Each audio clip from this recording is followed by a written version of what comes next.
We were so close, yet so far to getting the E46 M3 back on the road. Let me show you the issue we have. So in here, pretty much everything is stripped apart, and that is because we're having an issue with the handbrake. In the last video, we pretty much did everything we could to get the E46 back on the road and running better than ever, including a diff, prop shaft bearing and bushes, diff bushes, gear linkage bushes, steering couplers, but there was one thing that sort of held us up, which was this handbrake. So I replaced all the handbrake shoes and mechanism, and the cable on the left hand side seems to be working completely fine. We've got tension on there, no problem. But the cable on the right hand side is super loose, and it seems to just pull all the way through with no tension. So I've stripped the handbrake mechanism completely apart again, just to investigate. Trust me, I didn't do this for fun. I've sort of got two theories on what it actually could be. My first theory is that this handbrake cable right here could be completely stretched, therefore it's just not doing anything. It's too long for the actual whole mechanism. But to contradict that, the handbrake cable did have tension on it even before I replaced all the shoes.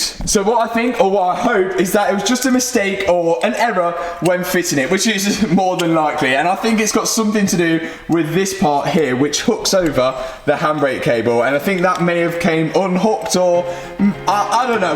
But I'm going to refit it, and then we're going to see whether it works or not. Now, one of you guys actually commented and explained why BMW use this ridiculous handbrake technique, and it's to do with heat. Now, when you go out on a spirited drive and you get the brakes cooking hot, then go home and park the car in your driveway with the handbrake up. If your car uses the normal caliper as the handbrake and you've got cooking hot discs, then it's likely it could warp the discs. Whereas this method avoids that. But I still think it's stupid. Okay, moment of truth. Have we got tension on the handbrake? Please, I do not want to investigate this again. It is looking, oh, it's looking better. The cable's not pulling through. Yes! Oh my, finally! What a relief. I must have just incorrectly fitted it the first time. I think the cable probably slipped off that little hook. Good news now, I can put the interior back together, put the caliper back on the brake disc, and then we can start putting the M3 back together, ready for the first drive, and of course we need to get this MOT'd ready for the road. So hopefully this is the last and final time I have to put this centre console back together, including the armrest. Then I've got the rear caliper to put on, and also the rear brake line was missing a little clip when I put it on before. So I installed that, and by installing that, that means I have to re-bleed the brakes. And of course, I can't re-bleed the brakes without there being another problem, and that is that the bleed nipple for the caliper is completely rounded. So I replaced both calipers with a brand new bleed nipple. And then I used my little vacuum pump to bleed the rear brakes.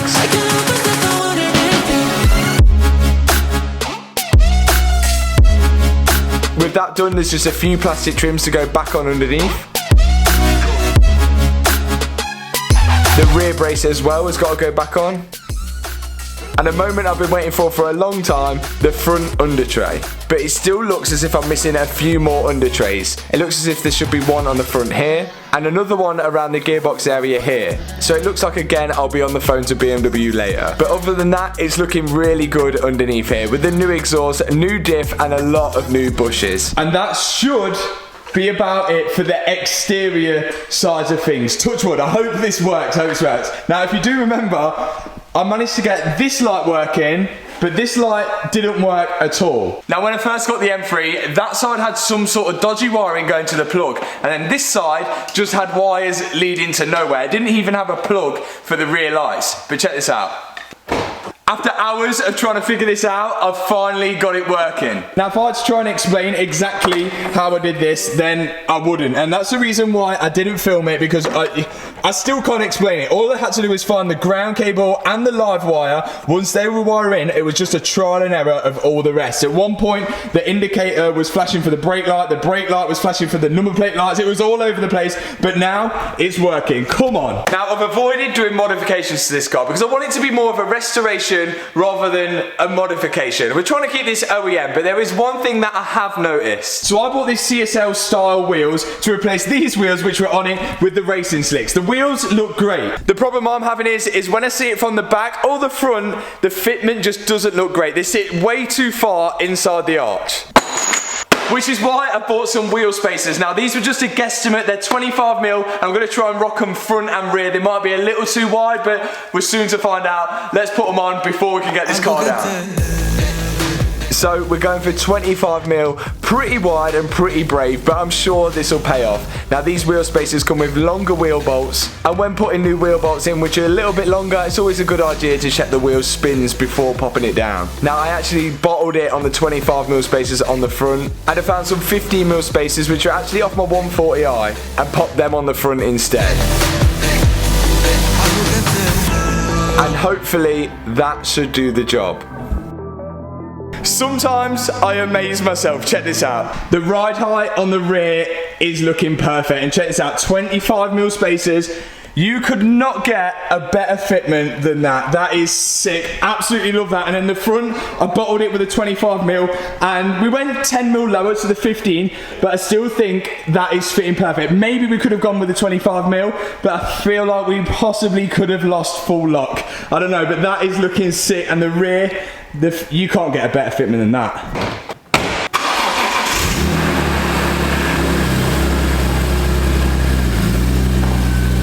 Now, if you're from the UK, then you would know that because this car hasn't been on the road for a fair amount of time, it needs an MOT test to test everything is safe and sort of road compliant for the UK roads. Now, right now, as it stands, I think it would actually fail an MOT test on a few things. The indicators on the front of the car need to be flashing orange. This one looks okay, but this one looks more of a warm yellow. We need to change that ball for an orange one. And then also, inside the car, we've got a light on the dash, which again would possibly fail, well, it would fail an MOT.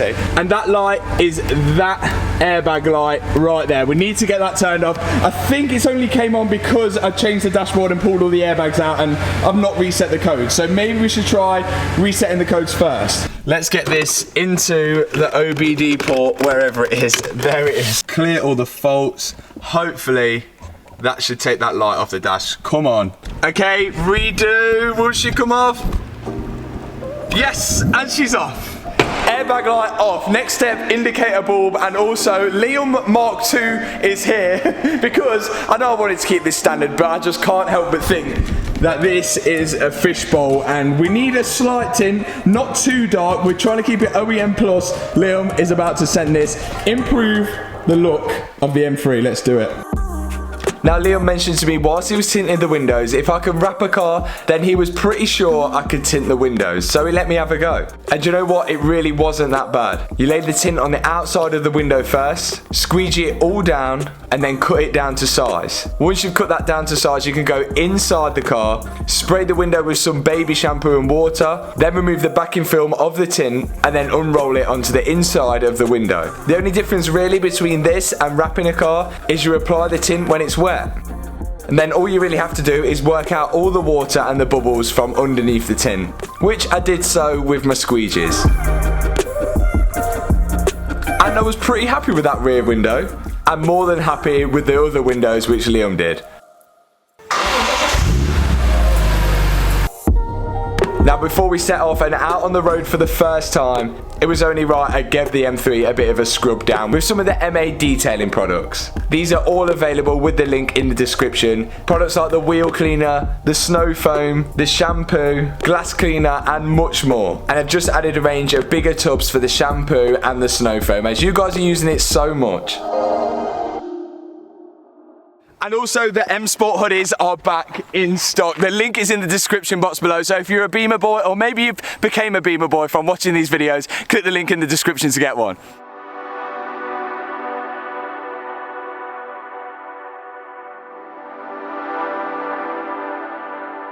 Now, as good as the cleaning products are, they don't cover up imperfections like this. This is all rubber from tyres when it was used as a track experience car, and the paint, well, it's far from good. It's got lacquer peel on this rear quarter here, and a few scuffs in the paint here and there.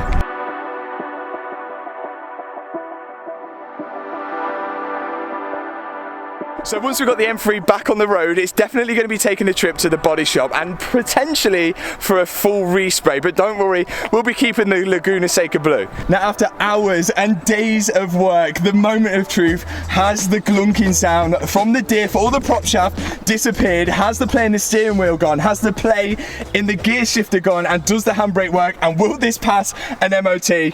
There's only one way to find out. Let's do this.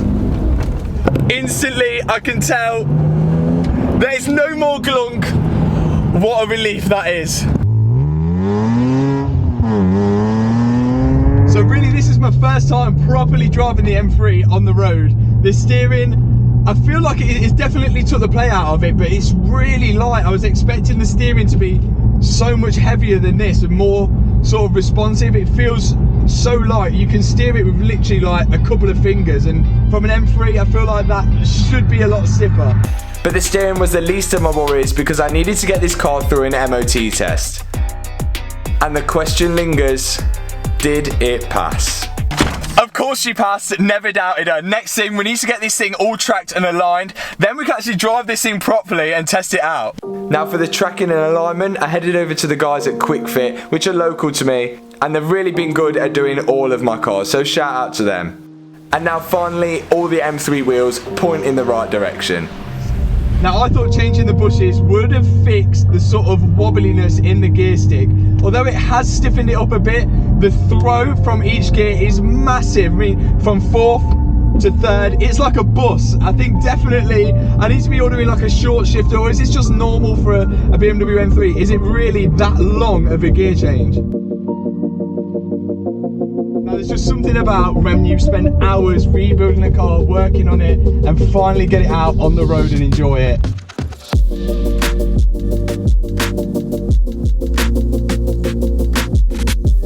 And there's also a side which sort of lays in the back of your mind where you think, did I tighten that bolt? Did I do that correctly? It is all worth it for these moments.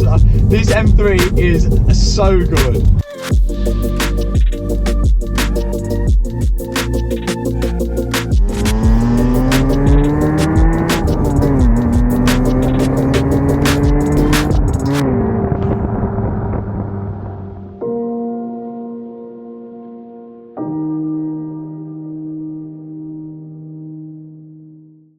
You know what, I never thought I would enjoy a 20-year-old BMW as much as this. I can see why this is such a well sought after car, and also the price of these are going way higher. But now check out this location. We can fully test the M3 a little bit more than we can do on the roads here.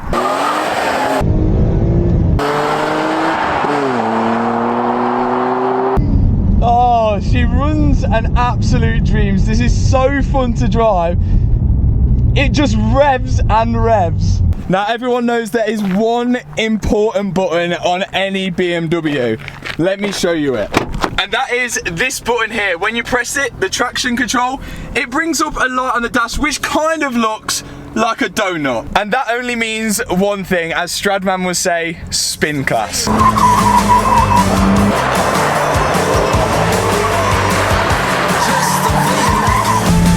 It revs so hard.